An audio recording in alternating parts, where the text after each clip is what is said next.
Okay. Hey artists, we are going to be working on the background of our portrait today. So let me go ahead and share my screen.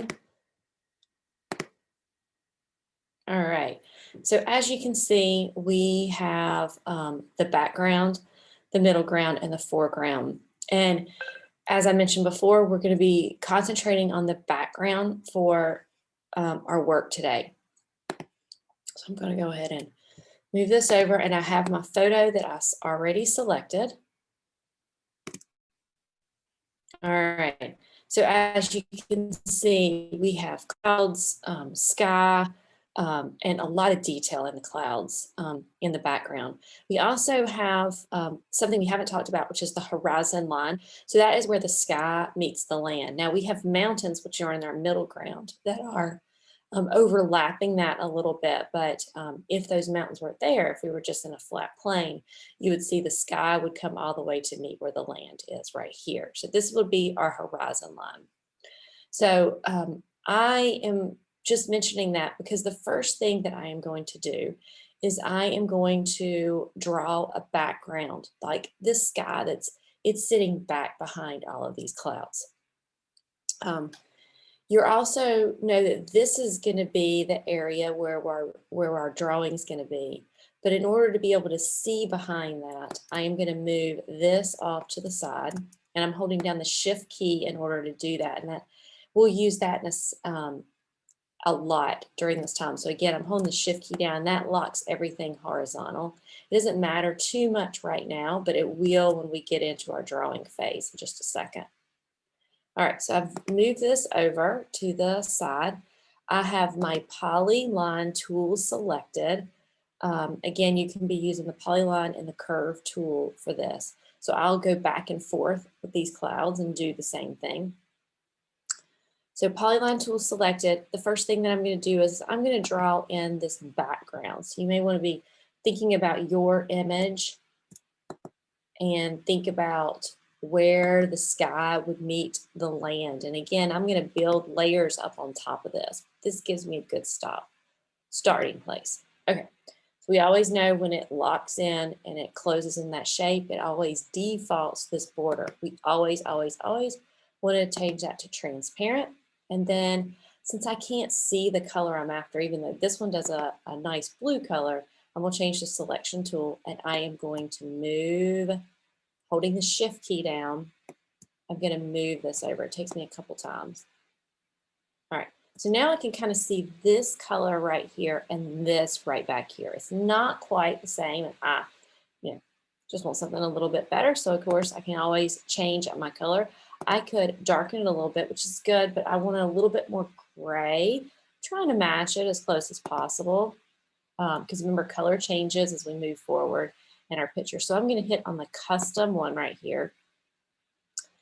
And then I'm going to drag this and make this a little bit more of a gray blue color. Okay, that feels a little bit better to me, the color, but you're looking at your image. So I'm going to leave this right here, and I'm going to go back, and I want to see how there's this cloud right here, and it kind of goes back behind right here, and then I have these fluffy clouds on top. So I'm thinking about how far back. I've got this nice big fluffy cloud that kind of goes all the way around here, and then I've got some other clouds on top. So I'm going to try to get this fluffy cloud. Now I could use the Polyline tool I've got selected. I could use the curve tool. I'm going to select the Polyline tool. And since I'm getting a nice big area, I always try to zoom in. Oh, that's 100%. So I can see, and I'm going to have to move this around. So I'm going to go back to 100%. Okay, so this is a nice big cloud. When I get in a little closer, I'll zoom in closer. All right, so I've got the Polyline tool selected.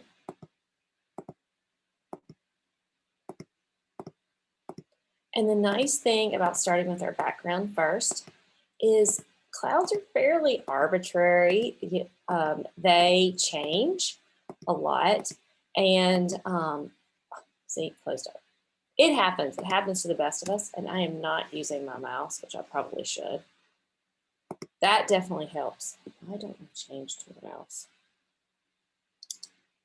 I'll turn it on and it probably is not going to recognize it. Oh, good, it's connected. Nice. Okay, I want to change to my mouse.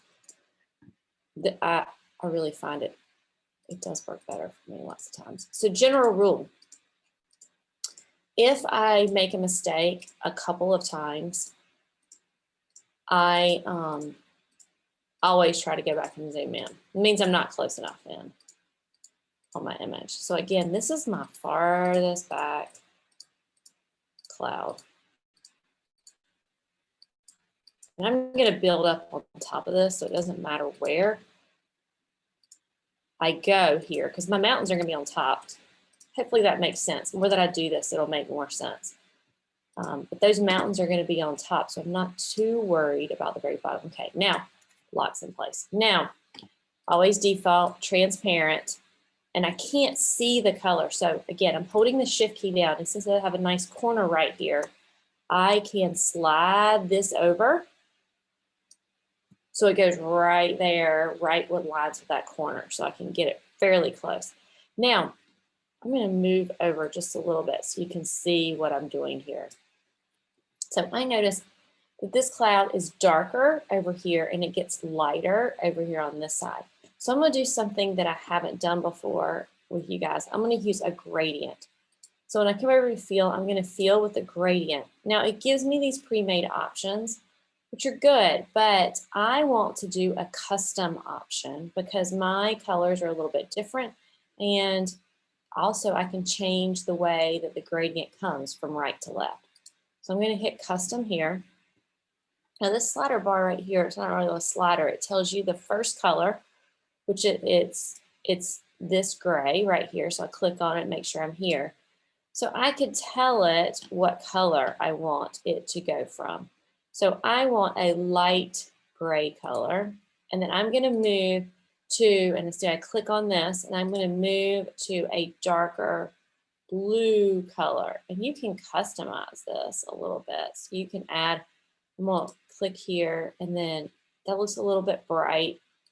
So I'm going to click, and then I'm going to hit custom, and I'm going to make this a little bit like of a gray blue kind of color right here. Okay. A little bit better, like that. All right, now see how it's going from dark blue to light, going from bottom to top. But mine over here is going from the right, going over here to the left. So I can change the angle of this. So let's try, so it's going the opposite direction. So I want it to, oh gosh, why am I? This is not right. Ooh, there's where I want it. Going from right here, this top, over to here. Good. All right, so you can also change this, but I want it linear. I want to go one line over. So I'm going to, okay. Nice. Okay. So I can look at this